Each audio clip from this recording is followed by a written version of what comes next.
देश दुनिया की सारी बड़ी खबरें ज्यादा के सामने मौजूद हैं। यहाँ चलेंगे सबसे पहले सबसे बड़ी आपको बताएंगे। एक महीने पहले केरल के चुनाव के नतीजे सामने आते हैं, जिसके बाद बीजेपी के लोग जश्न मनाते मनाते पूरी तरीके से पगला जाते हैं। दोस्तों, इसके बाद अमित शाह के द्वारा 11 तारीख को दिया गया एक भाषण और पूरे केरल को जीतने का किया गया दावा, लेकिन 13 तारीख को ही कांग्रेस पार्टी ने बता दी हैसियत और एक बड़ा चुनाव जीतकर सीधा बहुमत से नीचे लाकर पटक डाला है। दोस्तों, बताएंगे क्या है पूरा मामला और कौन से चुनाव के नतीजों के आने के साथ ही भारतीय जनता पार्टी के एक महीने के जश्न पर पूरी तरीके से पानी फिर गया है। इसी के साथ में चलेंगे एक और बड़ी अपडेट की तरफ, जिसमें हिमंत शर्मा भी बुरी तरीके से चुनाव हारने की स्थिति में आ चुके हैं। दोस्तों, बताएंगे डिटेल में क्या है पूरा मामला। इसी के साथ में चलेंगे एक और बड़ी खबर की तरफ, जहां पर मोदी सरकार की योजना में एक और बड़े भ्रष्टाचार का हुआ है उजागर। प्रेस कॉन्फ्रेंस करते हुए कांग्रेस पार्टी ने डिटेल में बताया कि कहां पर किस किस तरीके का किया गया है घोटाला। बताएंगे क्या है पूरा मामला। दोस्तों, इसी के साथ में राहुल गांधी के तमिलनाडु दौरे को लेकर भी कुछ बड़ी अपडेट सामने आ रही है और कर्नाटका के अंदर मुख्यमंत्री की रेस को लेकर राहुल गांधी ने सामने से दोनों मुख्यमंत्री और उप मुख्यमंत्री से की है मुलाकात। बताएंगे कौन से मामले को लेकर चर्चा के संकेत मिले हैं और एक एक करके चलेंगे आज की सारी बड़ी अपडेट। लेकिन उससे पहले अगर आप भी मानते हैं कि केरल की जनता कभी भी आरएसएस और बीजेपी वालों को स्वीकार नहीं करेगी, तो इस वीडियो को लाइक करके लाल बटन दबाकर चैनल को सब्सक्राइब करके बेल आइकन दबाकर कमेंट बॉक्स में अपनी राय जरूर लिख बताएगा। दोस्तों, ज्यादा से ज्यादा वीडियो को शेयर कीजिएगा। चलते हैं सबसे पहले सबसे बड़ी ब्रेकिंग न्यूज अपडेट की तरफ, जहां पर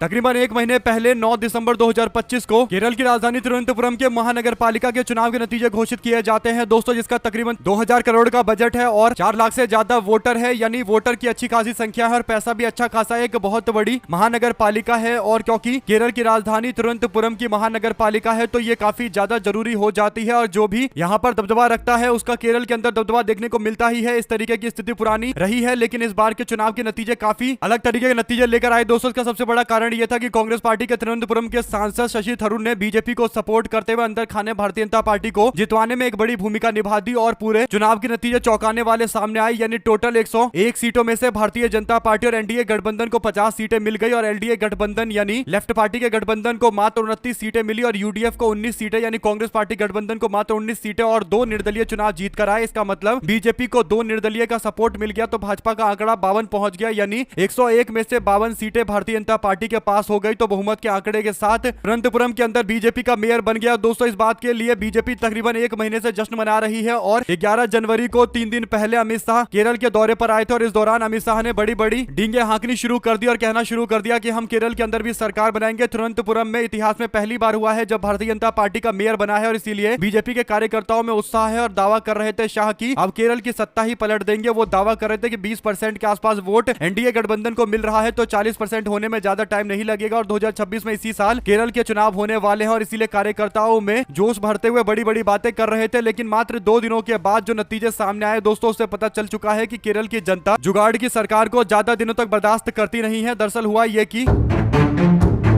तिरुवनंतपुरम के अंदर भारतीय जनता पार्टी को तगड़ा झटका लगा। दोस्तों, तिरुवनंतपुरम के नगर निगम के चुने गए 2 निर्दलीय में से एक की मौत हो गई, यानी दोनों बीजेपी को सपोर्ट कर रहे थे और एक की मौत हो जाती है और उपचुनाव करवाए जाते हैं। इसके बाद विजिंजम वार्ड सीट से निर्दलीय उम्मीदवार की मृत्यु के बाद वोट कराए गए तो यहाँ पर कांग्रेस पार्टी के गठबंधन ने जीत हासिल कर ली। उपचुनाव में यूडीएफ गठबंधन की ओर से उम्मीदवार KH सुधीर खान को मैदान में उतारा गया था और लेफ्ट पार्टी की ओर से उम्मीदवार N नौशाद मैदान में उतरे थे। N नौशाद को यानी लेफ्ट पार्टी के उम्मीदवार को कांग्रेस के उम्मीदवार ने 83 वोटों से हरा दिया और चुनाव में बीजेपी का उम्मीदवार सर्वशक्तिपुरम बीनू तीसरे नंबर पर रहा। विजयी उम्मीदवार यानी जीते हुए कांग्रेस पार्टी यूडीएफ के उम्मीदवार को 2902 वोट मिले, जबकि उनके पीछे एलडीएफ गठबंधन के उम्मीदवार को 2819 वोट मिले और बीजेपी के उम्मीदवार को 2437 वोट मिले। इस हार का मतलब यह हुआ कि 101 सदस्य वाले परिषद के अंदर भारतीय जनता पार्टी का आंकड़ा 50 पर ही रह गया, यानी बीजेपी को पहले 52 पार्षदों का समर्थन मिल रहा था और उसने अपना मेयर बहुमत के साथ बना लिया, लेकिन अब आंकड़ा 51 पर आकर निपट गया है क्योंकि 2 निर्दलीय का सपोर्ट बीजेपी को मिल रहा था, अब केवल 1 का सपोर्ट मिल रहा है। यानी पहले बीजेपी को चाहिए थे 51 सीटें और उसके पास थी 52 सीटें और बहुमत से एक ज्यादा सीट थी तो आराम से वो अपना मेयर हर साल बना सकते थे, लेकिन अब क्योंकि 2 में से 1 सीट कांग्रेस पार्टी के खाते में चली गई है तो इसका मतलब कांग्रेस पार्टी और लेफ्ट पार्टी मिलकर किसी भी वक्त भारतीय जनता पार्टी की मेयर यानी यूं कहिए कि तिरुवनंतपुरम के महानगर पालिका के अंदर सरकार को गिरा सकती है और अगली साल जब मेयर के चुनाव होंगे तो भारतीय जनता पार्टी के उम्मीदवार के जीत की संभावना लगभग ना के बराबर होगा क्योंकि लेफ्ट और यूडीएफ गठबंधन दोनों मिलकर बीजेपी को हराने की पूरी कोशिश करेंगे, क्योंकि केरल के अंदर कोई भी भारतीय जनता पार्टी की राजनीति स्वीकार नहीं करता। इस बार बीजेपी को जो 50 सीटें मिली उसके पीछे सबसे बड़ा कारण यह था कि तिरुवनंतपुरम के कांग्रेस पार्टी के सांसद शशि थरूर ने अपने हिसाब से अंदर खाने उनको सपोर्ट कराया, बीजेपी को सपोर्ट कराया और कई सारे कार्यकर्ताओं को बीजेपी में शामिल करवा दिया और इसका फायदा भारतीय जनता पार्टी ले गई दोस्तों। लेकिन अब कांग्रेस को समझ में आ गया कि शशि थरूर ने बीजेपी के साथ मिलकर ये पूरा कांड किया है, तो अब धीरे धीरे करके उन सारे नेताओं को साइडलाइन किया जा रहा है जो शशि थरूर के इशारे पर तिरुवनंतपुरम के अंदर बीजेपी के पक्ष में काम कर रहे थे। और उसके बाद अब ये नतीजा सामने आने लगा है, यानी बहुमत के आंकड़े से बीजेपी 2 नीचे आ चुकी है और ये साफ तौर पर संकेत है कि अगली बार मेयर के चुनाव में बीजेपी के जीतने की संभावना लगभग ना के बराबर है, क्योंकि कांग्रेस पार्टी की सरकार केरल में लगभग अब बनने जा रही है, जैसा तमाम सर्वे में नजर आता है दोस्तों। और निकाय के चुनाव के अंदर भी कांग्रेस के पक्ष में माहौल था और अब उपचुनाव हुए तिरुवनंतपुरम के अंदर तो यूडीएफ यानी कांग्रेस के गठबंधन ने फिर जीत हासिल की है लेफ्ट को हराकर। अगर आप भी मानते हैं कि केरल के अंदर ये अमित शाह की खुशी ज्यादा दिन टिकी नहीं और आने वाले दिनों के अंदर एक जो सीट जीते हैं वो भी वापस से 0 होने की स्थिति में पहुंच चुका है, आप लोग अपनी राय जरूर लेकर बताएगा। ज्यादा से ज्यादा वीडियो को शेयर कीजिएगा। चलते हैं एक और बिग न्यूज अपडेट की तरफ दोस्तों, जहां पर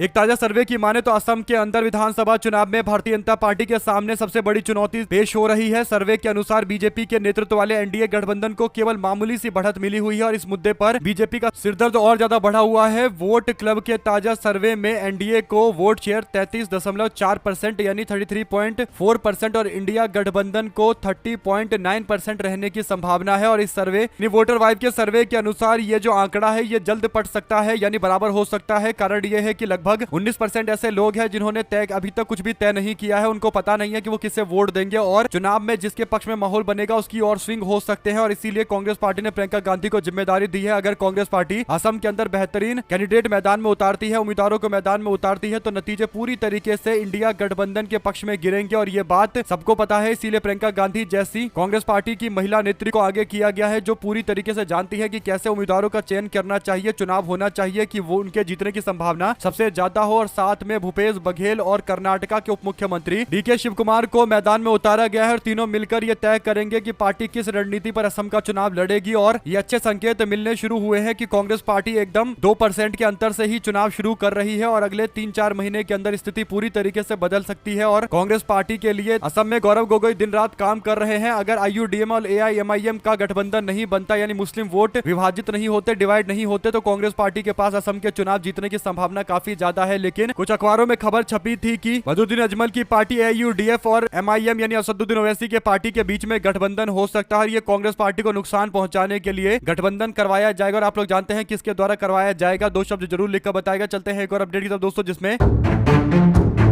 कांग्रेस पार्टी के नेता राहुल गांधी ने आरोप लगाया कि देश के अंदर लोकतांत्रिक ढांचे और जनता की आवाज पर केंद्र सरकार चलाने वाले लोगों के द्वारा हमला किया जा रहा है। गुडलूर के अंदर एक स्कूल के कार्यक्रम में भाग लेने के लिए पहुंचे गांधी ने छात्रों के साथ बातचीत में कहा कि निर्वाचन आयोग जैसी संस्थान हमलों की चपेट में है। उन्होंने किसी का नाम लिए बिना कहा कि वे उन लोगों को धमका रहे हैं जो उनकी विचारधारा से सहमत नहीं है। इस दौरान राहुल गांधी ने कहा कि जिन चीजों के बारे में मैं बात कर रहा हूं उनमें से एक है भारत के लोकतंत्र की नींव पर हमला। हम एक लोकतांत्रिक देश है, लेकिन आज हमारा लोकतांत्रिक सिस्टम खतरे में है। उन्होंने कहा कि लोकतंत्र भारत को उसकी आवाज देता है, यह वो विचार है आपको, मुझे और हर किसी को अपनी आवाज उठाने का हक देता है। कुल मिलाकर इसी पर हमला किया जा रहा है। और राहुल गांधी तमिलनाडु के अंदर इन बातों को बोल रहे थे दोस्तों। कई लोगों से उनकी चर्चा चल रही थी और डिस्कशन का जो असली मुद्दा था वो यही था कि भारत के लोकतंत्र पर किस तरीके से सत्ताधारी दल के लोगों के द्वारा जानबूझकर कुठाराघात किया जा रहा है। आप लोग इस पर क्या राय देना चाहते हैं लिखकर जरूर बताएगा। इसी के साथ में सीएजी की एक रिपोर्ट के आधार पर भारतीय जनता पार्टी सरकार के योजना की पूरी तरीके से काला चिट्ठा खोला जा रहा है। कौशल विकास योजना, प्रधानमंत्री कौशल विकास योजना, जिसको लेकर जबरदस्त तरीके का हुआ बनाया गया था कि स्किल इंडिया है और लोगों को, बच्चों को सिखाया जा रहा है अगले आने वाले दौर के स्किल, और इससे लोगों की रोजगार की क्षमता और ज्यादा बढ़ेगी। बच्चों के अंदर स्किल डेवलप किया जाएगा। और सीएजी की रिपोर्ट में अब एक एक करके कई तरीके के डेटा आए हैं, जिससे पता चल रहा है कि जबरदस्त तरीके का हेरफेर किया गया, वित्तीय कुप्रबंधन किया गया और कमजोर निगरानी की ओर इशारा करता है। द हिंदू की एक रिपोर्ट यानी अखबार की एक रिपोर्ट के आधार पर रिटायर्ड आईएएस अधिकारी कांग्रेस पार्टी के वरिष्ठ नेता कन्नन गोपीनाथन ने प्रधानमंत्री कौशल विकास योजना 2.0 और 3.0 के कैग ऑडिट का उल्लेख करते हुए निष्पक्ष जांच की मांग की है। दोस्तों 2015 से 2022 के अवधि के दौरान किए गए ऑडिट में शॉर्ट टर्म ट्रेनिंग यानी एसटीटी और आरपीआर और स्पेशल प्रोजेक्ट यानी एसपी की जांच की गई और जितने भी लाभार्थी के डेटा क्या इकट्ठा किए गए उसमें बड़ी मात्रा में फंड के दुरुपयोग का मामला सामने आया है। यानी कैग की रिपोर्ट की माने तो तकरीबन 94.53% के आसपास लाभार्थियों के बैंक अकाउंट में वितरण या तो शून्य दर्ज है या फिर खाली छोड़ दिए गए हैं या उपलब्ध नहीं है। इसके अलावा जो लाभार्थियों की तस्वीर है वो नकल और अमान्य या बार बार दोहराए गए हैं मोबाइल नंबर जैसे गंभीर आंकड़ों में भी अनियमितता देखने को मिल रही है। इस तरीके के जबरदस्त तरीके की धांधली की रिपोर्ट आई है दोस्तों। इस पर प्रेस कॉन्फ्रेंस करते हुए बीजेपी के प्रधानमंत्री कौशल विकास योजना को लेकर ये सारे सवाल खड़े कर रहे हैं गोपीनाथन। आप लोग इस पर क्या राय देना चाहते हैं लिखकर जरूर बताएगा। ज्यादा से ज्यादा वीडियो को शेयर कीजिएगा। साथ साथ चलते हैं एक और बड़ी अपडेट की तरफ जिसमें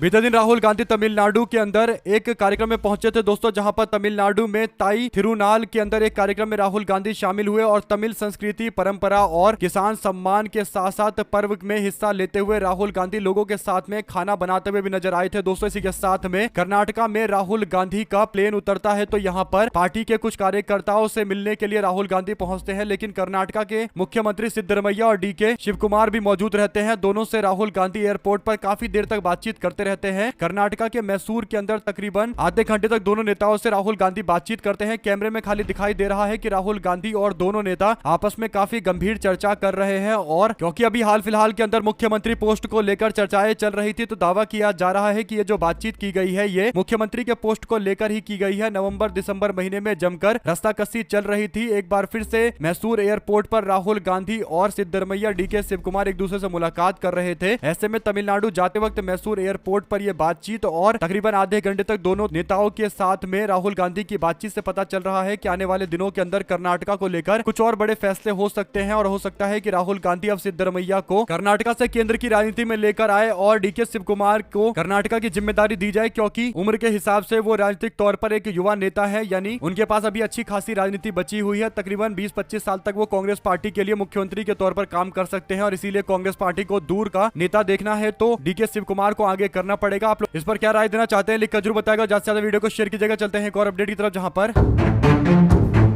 जम्मू कश्मीर के राजौरी जिले के अंदर मंगलवार को शाम एलओसी के पास 2 संदिग्ध पाकिस्तानी ड्रोन दिखे हैं। भारतीय सेना ने फायरिंग कर दी और सेना के सूत्रों के मुताबिक ये ड्रोन नियमित निगरानी के दौरान मंडराते हुए नजर आ रहे थे और फायरिंग के बाद ड्रोन पाकिस्तान अधिकृत कश्मीर यानी पीओके की ओर वापस लौट गया है। लगभग 3 दिनों से ऐसा देखने को मिल रहा है कि पाकिस्तान बार बार भारत के इलाके के अंदर खासकर जो इंटरनेशनल बॉर्डर है वहां पर ड्रोन भेजकर भारत को परेशान करने की कोशिश कर रहा है। इंडियन आर्मी की ओर से मकूल जवाब दिया जा रहा है, लेकिन सवाल ये उठता है कि पाकिस्तान वालों को क्या बिल्कुल भी डर नहीं लग रहा कि वो बार बार भारत की लिमिट को चेक करने के लिए आ रहे हैं। ऐसे में बीजेपी की सरकार ने कहा था कि पाकिस्तान के द्वारा किसी भी तरीके की हिमाकत को अब एक्ट ऑफ वॉर के तौर पर देखा जाएगा, खासकर अगर आतंकवादी गतिविधि होगी तो क्या ये इस तरीके से ड्रोन भारत की सीमा में घुसा देना कोई आतंकवादी गतिविधि नहीं मानी जाएगी। आप लोग इस पर क्या राय देना चाहते हैं लिखकर जरूर बताएगा दोस्तों। लेकिन ये कहीं ना कहीं पाकिस्तान के द्वारा उकसावे की कोशिश की जा रही है जिसका पूरी तरीके से बराबर जवाब दिया जाना चाहिए। इसी के साथ में उन्नाव में भारतीय जनता पार्टी के विधायक अनिल सिंह इनका एक ऑडियो वायरल होता है जिसमें वो कार्यकर्ताओं को अधिकारियों और कर्मचारियों को पीटने की सलाह देते हैं। कार्यकर्ताओं से कह रहे हैं कि 3-4 कंटाप रसीद कर देना। बाद में विधायक ने कहा कि ये पुराना ऑडियो है। अधिकारियों की लगातार मनमानी और रिश्वतखोरी से जनता को राहत दिलाने के लिए कहा गया था। ये वायरल ऑडियो विधायक और एक कार्यकर्ता के बीच में बातचीत का बताया जा रहा है जिसमें विधायक कार्यकर्ता से पूछते हैं कि रिकॉर्डिंग चल रही है या नहीं। कार्यकर्ता हाँ कहते हुए बोलता है तो विधायक पूर्वा अनिल फिर दोहराते हुए पूर्वा विधानसभा क्षेत्र के अंदर कोई भी घूस मांगेगा तो पूर्वा की जनता जांच न करके कुटाई करेगी। जैसे कुटाई करके आओगे वैसे ही उस पर भ्रष्ट अधिकारी पर मुकदमा लिखवा देंगे। जो कोई भी सरकार की योजना में घूसखोरी करेगा जनता उसकी कुटाई करेगी, जांच नहीं होगी। अब कुल मिलाकर दोस्तों विधायक के द्वारा ये बयान देना और ये पहले पूछना कि क्या रिकॉर्डिंग हो रही है या नहीं हो रही, इससे लगता है कि विधायक ने जानबूझकर ये बयान दिया है। हालांकि जानबूझकर बयान देकर वो क्या साबित करना चाहते हैं ये एक बड़ा सवाल रहेगा। आप लोग इस पर क्या राय देना चाहते हैं लिखकर जरूर बताएगा। ज्यादा से ज्यादा वीडियो को शेयर कीजिएगा। साथ साथ दोस्तों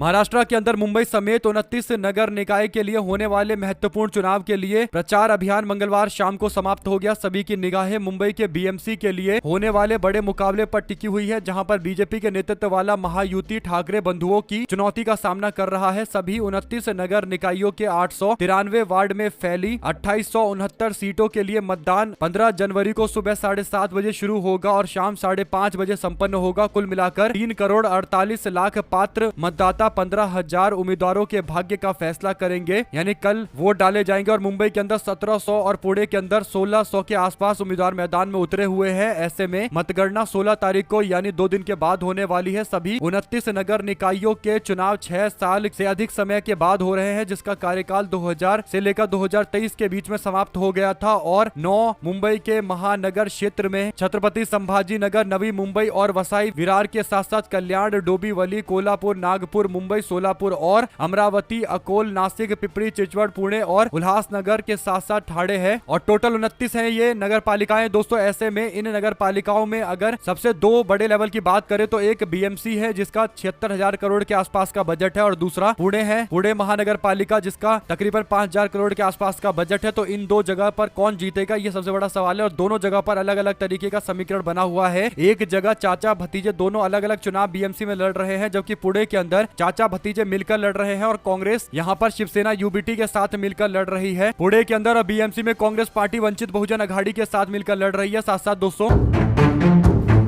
यूपी के संभल के पूर्व डीएसपी अनुज चौधरी, इंस्पेक्टर अनुज तोमर सहित कई पुलिसकर्मियों पर कोर्ट ने एफआईआर करने के आदेश दिए हैं। मामला संभल हिंसा से जुड़ा हुआ है जिसमें यामीन को गोली मार दिया गया था। एसपी कृष्ण बिश्नोई ने कहा कि हिंसा की पूर्व में जुडिशियल इंक्वायरी हो चुकी है, इसीलिए कोई भी कार्रवाई हम लोगों ने नहीं की, कोई भी एफआईआर दर्ज नहीं की। लेकिन कोर्ट के द्वारा जो आदेश जारी किया गया है एफआईआर दर्ज करने का, तो इस पर एसपी कृष्ण बिश्नोई कह रहे हैं कि वो कोर्ट का दरवाजा खटखटाएंगे और ऐसे किसी भी एफआईआर को मंजूरी नहीं दी जाएगी, क्योंकि पहले ही जुडिशियल इंक्वायरी हो चुकी है। आप लोग इस पर क्या राय देना चाहते हैं लिखकर जरूर बताएगा। साथ साथ चलते हैं एक और अपडेट की तरफ, जिसमें कांग्रेस पार्टी ने मोदी सरकार द्वारा मनरेगा की जगह लाए गए विकसित भारत जी राम जी बिल यानी वीबी जी राम जी बिल 2025 के खिलाफ अपना मनरेगा बचाओ अभियान तेज कर दिया है। कांग्रेस के महासचिव जयराम रमेश ने मंगलवार को केंद्र सरकार पर निशाना साधा। उन्होंने अधिनियम के खिलाफ एकजुट होने का आह्वान किया और ये बिल दिसंबर 2025 में संसद में पास हुआ था। राष्ट्रपति की मंजूरी के बाद कानून बन गया। कांग्रेस का आरोप है कि ये मनरेगा को कमजोर करता है और ग्रामीण मजदूरों के संवैधानिक अधिकारों पर हमला करता है। मनरेगा बचाओ संग्राम देश के 2.5 लाख ग्राम पंचायतों और करोड़ों लोगों तक पहुंच रहा है। भारत के करोड़ों लोगों की जीवन रेखा बन चुका है। मनरेगा योजना पर सरकार ने बुलडोजर चला दिया। इसी के खिलाफ देशव्यापी संघर्ष मजदूरी के अधिकार और जवाबदेही के संवैधानिक अधिकार को लेकर लड़ी जा रही है और ज्यादा से ज्यादा लोगों को सपोर्ट करने के लिए बोला जा रहा है। यानी लोगों से उम्मीद की जा रही है कि वो मनरेगा के मामले को लेकर इस मुहिम पर पूरी तरीके से साथ में खड़े होंगे। साथ साथ दोस्तों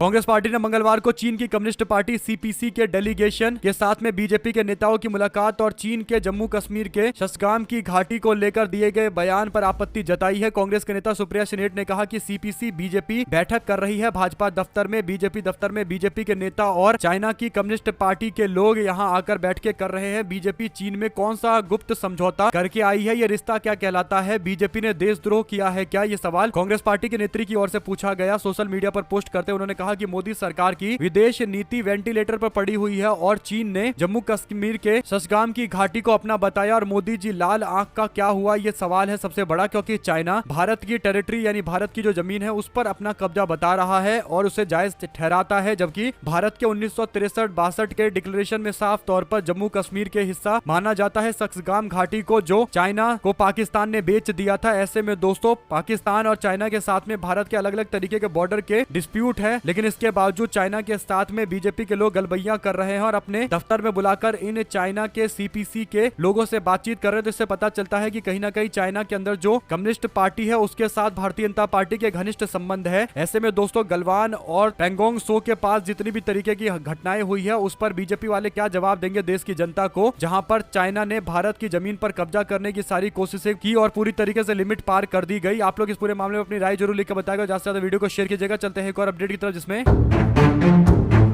कर्नाटक की राजनीति में मंगलवार को उस वक्त एक नया मोड़ आया दोस्तों, जब बीजेपी ने मुख्यमंत्री सिद्धरमैया और उप मुख्यमंत्री डीके शिवकुमार पर भारत दौरे पर आए जर्मनी के चांसलर फ्रेडरिक मर्ज के बजाय कांग्रेस के नेता राहुल गांधी को तवज्जो देने की कोशिश की। दरअसल जर्मन के चांसलर 2 दिवसीय दौरे के लिए भारत में आए थे दोस्तों। ऐसे में डीके शिवकुमार या फिर सिद्धरमैया दोनों में से किसी एक को हवाई अड्डे पर जाना चाहिए था उनके स्वागत के लिए, लेकिन कर्नाटक सरकार ने यहां पर अपने अधिकारियों को भेज दिया और राहुल गांधी से मुलाकात करने के लिए डीके शिवकुमार कुमार और सिद्धरमैया चले गए, इस तरीके की मीडिया रिपोर्ट आई है। हालांकि अगर ऐसा है तो कांग्रेस पार्टी को इस मामले पर संज्ञान लेना चाहिए, क्योंकि अगर कोई विदेशी डेलीगेट्स आता है, क्योंकि राष्ट्रीय अध्यक्ष के तौर पर माने जाते हैं जर्मन चांसलर, तो उनका स्वागत राज्य के मुख्यमंत्री या उप मुख्यमंत्री के द्वारा किया जाना चाहिए। आप लोग इस पर क्या राय देना चाहते हैं दोस्तों, लिखकर जरूर बताएगा। चलते हैं एक और अपडेट की तरफ, जिसमें वाराणसी, जौनपुर, मिर्जापुर और मऊ सहित कई जिलों के अंदर पुलिस ने रातों रात यानी 12 से 1 बजे के बीच में घर घर जाकर NSUI national student youth of India यानी एनएसयूआई कांग्रेस पार्टी के कई पदाधिकारियों का हाउस अरेस्ट कर लिया। एनएसयूआई के लोग नरेंद्र मोदी के संसदीय क्षेत्र वाराणसी के अंदर प्रोटेस्ट करने वाले थे मनरेगा बचाने के लिए, लेकिन प्रोटेस्ट से पहले ही उन सभी को हाउस अरेस्ट कर लिया गया, जिससे पता चलता है कि कांग्रेस पार्टी के युवा विंग एनएसयूआई से कितना ज्यादा बीजेपी के लोग डरते हैं दोस्तों। इसी के साथ में महाराष्ट्र और मुंबई की राजनीति में एक चीज जो कॉमन दिखाई दे रही है वो ये कि कुछ पता नहीं है कि कौन सी पार्टी किसके साथ खड़ी है। कुछ ऐसा ही मामला अंबरनाथ ठाणे महानगर पालिका के अंदर देखने को मिल रहा है, जहां पर भारतीय जनता पार्टी और शिंदे गुट के बीच में जमकर गुटबाजी चल रही है। मामला यहां तक पहुंच गया कि कांग्रेस पार्टी के 12 पार्षदों का समर्थन बीजेपी के लोगों ने ले लिया। बाद में कांग्रेस पार्टी ने 12 के 12 पार्षदों को पार्टी से बाहर का रास्ता दिखा दिया। उसके बाद अब अंबरनाथ महानगर पालिका के अंदर एनसीपी, अजित पवार गुट और शिंदे गुट आपस में मिल गए, जिसके कारण भारतीय जनता पार्टी बहुमत हासिल करने से पीछे रह गई। अब दोस्तों सोशल मीडिया पर एक वीडियो आया है जिससे पता चल रहा है कि अंबरनाथ महानगर पालिका के अंदर जमकर बवाल कटा है और शिंदे और बीजेपी के कार्यकर्ता एक दूसरे पर लाठी भांजते हुए नजर आए। और ये लड़ाई इसलिए हुई है क्योंकि अंबरनाथ के नगर पालिका पर कब्जा करना चाहते हैं, खुद का नगर अध्यक्ष बनाना चाहते हैं और इसके लिए अलग अलग तरीके के समीकरण साधे जा रहे हैं। कांग्रेस पार्टी के जो 12 पार्षद थे बीजेपी के साथ चले गए, उनके साथ भी धोखा हो गया। जैसे ही उन्होंने कांग्रेस पार्टी छोड़ी वैसे ही भारतीय जनता पार्टी का बहुमत कम हो गया और एनसीपी पार्टी छोड़कर चली गई, शिंदे को सपोर्ट कर दिया। शिंदे का आंकड़ा बहुमत तक पहुंच गया। निर्दलीय ने भी शिंदे की पार्टी को सपोर्ट कर दिया, तो बीजेपी वाले मुंह देखते रह गए और जो कांग्रेस से बागी होकर गए थे उनका तो और बुरा हाल हो गया। ना घर के रहे, ना घाट के रहे, ना कांग्रेस पार्टी में रहे, ना बाहर निकलकर अब बीजेपी में नगर अध्यक्ष चुनवा पा रहे हैं। तो उनको जो डील किया होगा बीजेपी ने वो भी पूरा नहीं मिलेगा जब तक बीजेपी का नगर पालिका का अध्यक्ष नहीं बनता। आप लोग इस पर क्या राय देना चाहते हैं लिखकर जरूर बताएगा। और जमकर मारपीट भी हो रही है। हमारे साथ जुड़े दोस्तों का बहुत बहुत धन्यवाद। देख रहे थे आपका अपना चैनल। जय हिंद, जय भारत। ज्यादा से ज्यादा वीडियो को शेयर कीजिए। बहुत धन्यवाद।